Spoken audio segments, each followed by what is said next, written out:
Welcome back to Command Block Crash Course, everybody. Thanks for stopping by.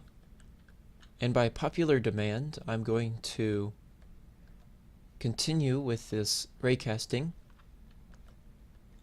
So last episode I showed you kind of the basics of this raycasting method, and I wanted to go and do a few other things. So for example, we could do a shotgun and like a sniper. And I've got a default as well. So I'm going to kind of show you some of these things. So first of all, I have to, is this, yeah. I'm going to set up all these creepers. And with this system, it's really smart actually how it works. It's fall off. So if you know what that is, it's kind of like if you shoot something, the further it goes, the less damage it does. And for some weapons, that's very good to have, but others not so much. Like a sniper, you want it to not do that, because that would kind of take away from it being a sniper. But a shotgun, you don't want it to do the same amount of damage close as it does far away. And so here I've got just the normal. It does about the same amount of damage all the way across,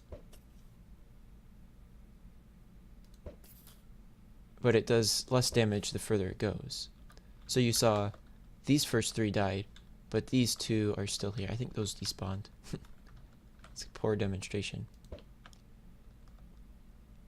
And see, you can see those guys died now, but the furthest guy is still alive. And so for every, I think, 20 blocks this travels, it does 1 heart less.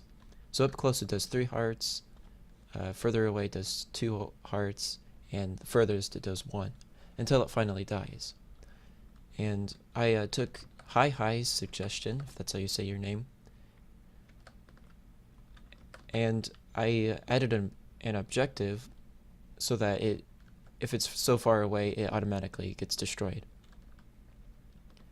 And also, I did Sasaki Yahi, if that's how you say his name.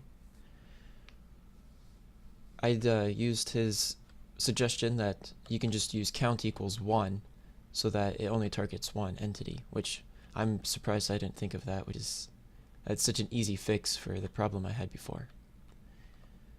So let's look at the shotgun now. Resummon my guys. So up close it does, I think, 6 hearts of damage or something, but it's not very far until it starts dealing less damage. So it actually doesn't go past like 30 blocks because you don't want a shotgun to be able to hit things from a mile away. And I did kind of a fake spread, so the further it goes out, the higher range it does. So I think I can find that somewhere in here. Is this the, yeah, scatter shot? So this is the first command. It detects in a radius of 2. Next command, it does a radius of 3. And then a radius of 5. And so it's like a fake scatter effect. It's not actually scattering, it's just fake. And so if you have your resource pack on, so if I switch my Space Aces resource pack on, it actually looks like it's scattering. So you can see there, oh, picked up the sniper. So you can see it gets, the further it goes out, the more particles display in a larger radius. And that's just kind of a cool effect more than anything. And now finally the sniper, it's the easiest to do. It does the same amount of damage all the way across. So if I resummon this guy, oh, and they're invisible. So these guys will each take the same damage because it's a sniper and it always does the same amount of damage no matter how far it goes.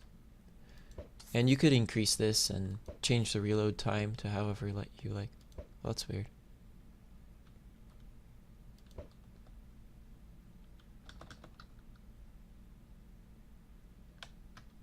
For some reason, I must be hitting one of them. And see, this is the problem I had before. These keep going off indefinitely. but they will eventually just disappear because of the time. And I got out of range of the command block, so they stopped spitting out, and you can see them die just then. So I think I've implemented a lot of fixes to the previous system, and it still has its problems, but it's certainly a lot easier to set up than any other raycasting method by far. So I hope you guys enjoy this new concept that I came up with, and if you want me to try to figure out more stuff with this system, just tell me down in the comments. One final thing is, the further a block, or when you shoot, snowballs travel approximately like 26 blocks a second. And this means 1.3 blocks per tick. And so this isn't very optimal. You would want them to be 20 blocks a second so that you could detect every second. So that's why we had to do the radius of 2 before. But like I told somebody, I think it was, I told Sasaki, I'm probably butchering it, but I told him in 1.13 they said that you can do radius of like 1.5. So we're looking forward to that. Anyways, thanks for watching, and as always, have a great day.